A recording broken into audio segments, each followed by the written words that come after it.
কোথায় বিয়ে দিচ্ছিস? তোমার বয়স হয়নি তুমি জানো? কত বয়স তোমার? 13 বছরে কি বিয়ে হয়? আমার দিয়ে দিছিল তখন কি হুট করে বয়স বেড়ে যেত নাকি? আবার আজকে নিয়ে গেলে কালকে রাত্রে আমার বিয়ে দিতে পারি, তাহলে হুট করে কি কালকে রাত্রে আমার বয়স বেড়ে যাবে নাকি? কি একটা দুনিয়াতে আমরা বসবাস করতেছি যেখানে এমন এমন ঘটনা ঘটতেছে যেগুলো শুনলে আমরা নিজের উপর নিজের প্রশ্ন জাগে যে আসলে আমাদের আগামী ভবিষ্যৎটা কেমন হবে, আমাদের পরে যে জেনারেশনটা আসতেছে তারা দুনিয়া সম্বন্ধে কি শিখবে। মেয়েটা অনলাইনের মাধ্যমে একটা ছেলের সাথে রিলেশনশিপ করে এবং মাত্র 2 থেকে 3 মাসের রিলেশনশিপে মেয়েটা কি করে, ছেলেটার বাড়িতে এসে হাজির হয়ে যায় এবং ওই ছেলেটাকে বিয়ে করতে হবে এবং দাবি জানায়।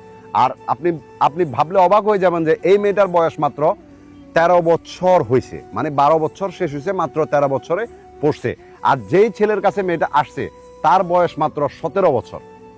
ভাবেন, তাদের দুজনেরই দুনিয়া সম্বন্ধে কোনো নলেজ নেই, তারা জানে না যে আসলে সংসার জীবন কেমন হয়, তাদের না ওই বয়সটা হয়েছে না ওই শিক্ষাটা এখনো হয়েছে, কিন্তু তারপরও তারা একে অপরকে বিয়ে করতে চাইছে। ঘটনা যেটা হয়েছে, মেয়েটার ফ্যামিলি থেকে নাকি মেয়েটার দাদায় মেয়েটার জন্য একটা ছেলে পাত্র নিয়ে আসছে এবং ওইখানে নাকি মেয়েটাকে বিয়ে দিয়ে দিবে।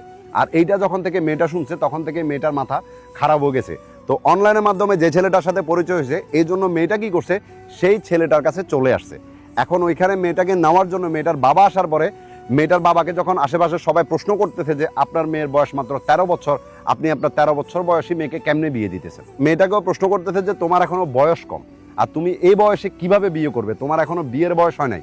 তখন মেয়েটা বলল যে আমার ফ্যামিলি যদি আমাকে বিয়ে দিয়ে দিতে পারে, ওনাদের চোখে যদি আমার বিয়ের বয়স হয়ে যায় তাহলে আমার চোখেও আমার বিয়ের বয়স হয়ে গেছে, আর আমি যারা ভালোবাসি আমি তার কাছে চলে আসছি, এই জন্য আমি তার সাথে থাকবো। তো মেয়েটার বাবা পরে বললো যে বিয়ে দিবে না, ওইটা যে ঘটনাটা ঘটছে এটা মেয়েটার দাদাই করছে, মেয়েটার বাবা না। তো মেয়েটার বাবাও নাকি ওই বিয়েতে রাজি ছিল না। মেয়েটার পরীক্ষা চলতেছে এবং মেয়েটাকে পরীক্ষা দেওয়ার জন্য মেয়েটার বাবা নিতে চাইতেছে, কিন্তু মেয়েটা যাবে না। এখন ছেলের ফ্যামিলিকে মেয়েটা বলতেছে যে আমি আপনাদের বউ হিসাবে না, আমি আপনাদের মেয়ে হিসাবে হলো আপনাদের কাছে থাকতে চাই, আমি আমার বাবার সাথে যাব না। তখন ছেলেটাকে প্রশ্ন করা হয় যে তুমি কি চাও? তখন ছেলেটা বললো যে আমার মা বাবা যেটা করবে আমি ওইটাই চাই। আমি জানি যে আমারও এখনো বিয়ের বয়স হয় নাই, তারও হয় নাই, কিন্তু এখন সে যেহেতু চলে আসছে কি করব। আমার মা বাবা যদি বলে যে বিয়ে করাবে তাহলে আমি করবো, আর যদি মা বাবা বলে যে না হবে না তাহলে আমার কিছু করার নাই। আর ও তো যাচ্ছে না, ও যদি এখানে থাকে তাহলে ও ভালো থাকবে, কিন্তু ও যদি ওর বাবার বাড়িতে যায় তাহলে ওর সাথে একটা দুর্ঘটনা ঘটবে। আসলে কিছু কিছু সিদ্ধান্তের মধ্যে মেয়েদের ফ্যামিলির বলেন বা ছেলের ফ্যামিলির অনেক বড় বড় কিছু ভুল থাকে। প্রথম ভুল হলো যে একটা 17 বছর বয়সী ছেলে ভাবেন প্রেম করতেছে, একটা 13 বছর বয়সী মেয়ে ভাবেন অনলাইনের মধ্যে প্রেম করতেছে।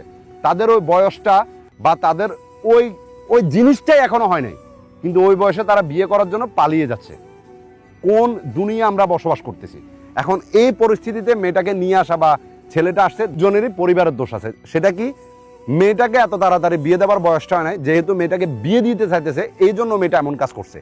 আর ছেলেটার ওরকম প্রেম করার বয়স হয় না, তার হাতে একটা অ্যান্ড্রয়েড ফোন দিয়ে দিছে, আর ওইখান থেকে ছেলেটা এই জগতে ঢুকছে।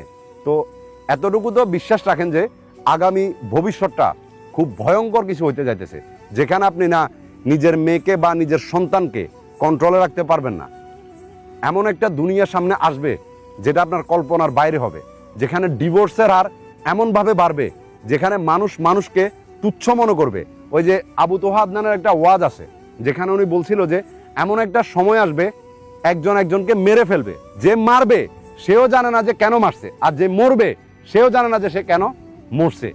এমন দুনিয়া আসলে খুব তাড়াতাড়ি আসতেছে। গল্পটা কেমন লাগছে অবশ্যই এটা বলবেন এবং বেশি বেশি করে শেয়ার করবেন। আর আপনার সন্তানকে চোখে চোখে রাখেন, আপনি এটা চিন্তা করি না যে সে তার বয়স কম এমন কাজ সে করবে না। ওই দিনটা এখন চলে গেছে, মানুষের নাক ফুটার আগে এখন মুখ ফুটে যায়।